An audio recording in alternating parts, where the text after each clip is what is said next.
पता है मेरा सबसे बड़ा दुश्मन कौन है? मेरा सबसे बड़ा दुश्मन इसी कमरे में मौजूद है, इसी कमरे में। और हर आदमी का जो उसका सबसे बड़ा दुश्मन होता है वो 24 घंटा उसके साथ ही रहता है। और पता है आपको मेरा सबसे बड़ा दुश्मन कौन है? और सिर्फ मेरा नहीं, संपूर्ण मनुष्य जाति का दुश्मन कौन है? मनुष्य स्वयं ही स्वयं का दुश्मन है।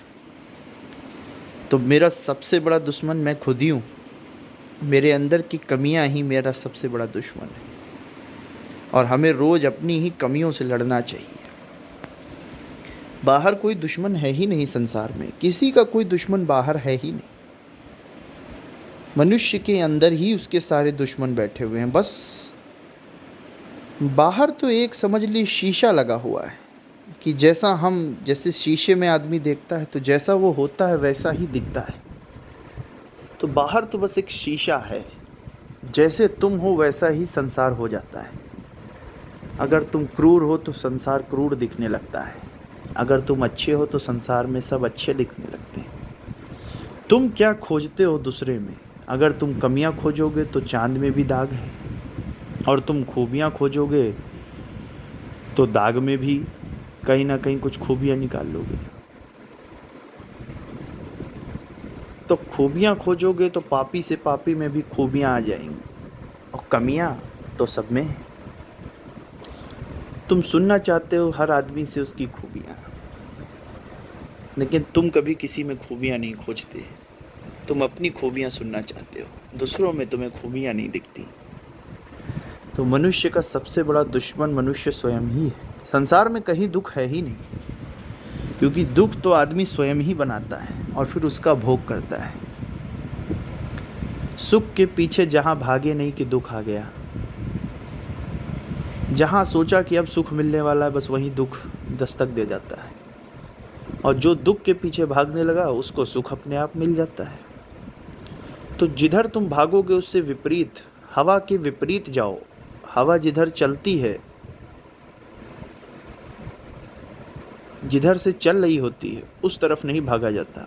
हवा जिस तरफ जा रही होती है उस तरफ भागा जाता है। जिधर हवा चलती है अगर उस तरफ भागोगे तो तुम्हारा दौड़ना दूभर हो जाएगा, क्योंकि हवा इतनी तेज़ चल रही है, वो पीछे की ओर तुम्हें धकेलेगी। लेकिन जिस तरफ हवा जा रही है उसी तरफ अगर तुम भागने लगो तो ऐसा लगेगा जैसे पीछे से कोई धक्का लगा रहा और तुम भाग रहे हो। तो इस ईश्वरीय इच्छा को समझो, परमात्मा क्या कहना चाह रहा है। होश में रहो, जैसे ओशो रजनीश जी कहते हैं।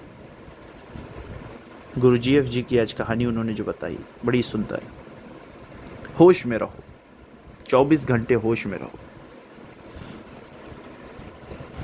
ईश्वर का हर पल जीवन का उसको अच्छा बनाओ। दुख के पीछे भागोगे सुख अपने आप आ जाएगा, सुख के पीछे भागोगे तो दुख अपने आप आ जाएगा।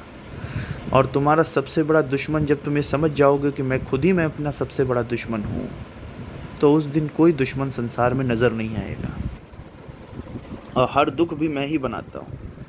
हम बीमार पड़ते हैं तो अपने गलत आहार और गलत विचार की वजह से। अगर हम अपने आहार और विचार को सुधार कर अनुशासन में आ जाएं तो हमारे जीवन की 90% बीमारियां ऐसे ही दूर हो जाएंगी। तो संसार में 99% सुख है और 1% दुख है, और वो 1% दुख प्राकृतिक है, वो होना ही है। लेकिन 99% जो दुख है, जो सुख है, वो हम बना सकते हैं। लेकिन हम उस 99 में भी पता नहीं कितना दुख अपने आप ही पैदा कर लेते हैं। तो हमें बस इस चीज़ का ध्यान रखना है कि हमारा सबसे बड़ा दुश्मन हमारे अंदर है, बाहर कोई शत्रु नहीं, कोई शत्रु है ही नहीं। जो दूसरों को उत्साहित करता है उसे कौन हतोत्साहित करता है? जो दानवीर होता है उसको कोई गरीब नहीं कर सकता। तो इसलिए अपने शत्रुओं को देखते रहो जो तुम्हारे अंदर ही बैठे हुए हैं। काम, क्रोध, लोभ, मोह, भय, ईर्ष्या, आलस्य, ये तुम्हारे सबसे बड़े शत्रु हैं। और इसके अलावा भी अगर कोई शत्रु हैं तो उन्हें खोजो और उसका उपाय ढूंढो और परमपिता परमेश्वर का शुक्रिया करो। तुम्हें जानने से संसार का भला नहीं होगा, ईश्वर को जानने से संसार का भला होगा। ईश्वर को, भगवान, आदमी गलती करता है, सोचता है भगवान माफ़ कर देगा, इसीलिए वो गलती करता चला जाता है। लेकिन नहीं, भगवान को स्वार्थ का पुतला मत बनाओ, एक स्वार्थ सिद्ध यंत्र मत बनाइए ईश्वर को। ईश्वर तो परमानंद का साधन है, उनसे स्वार्थ की इच्छा रखना बहुत बड़ा अन्याय है। और ईश्वर तो न्याय प्रिय है। तुम 1 रुपए का काम करते हो तो वो तुम्हें खुशी में 2 दे देते हैं। तो परमपिता परमेश्वर की सत्ता का ध्यान रखो, बस सबसे बड़ा ईश्वर है, वही सत्य है। शत्रु तुम्हारे अंदर है, छुपे हुए हैं, ढूंढो, खोजो, तलाशो, दुख के पीछे भागो, सुख अपने आप आ जाएगा। बस इतना ही मैं कहना चाहता हूँ। शरीर को कष्ट दोगे तो शरीर मजबूत हो जाएगा। आहार विचार शुद्ध रखोगे, शरीर को कष्ट दोगे व्रत रख के, तो शरीर अपने आप मजबूत हो जाएगा।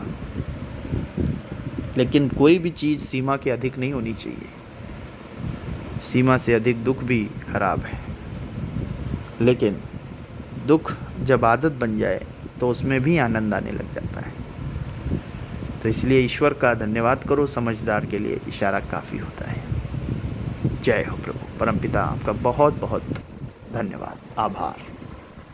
आपने मेरे जीवन को स्वर्ग बनाया, मैं आपका धन्यवाद करता हूँ।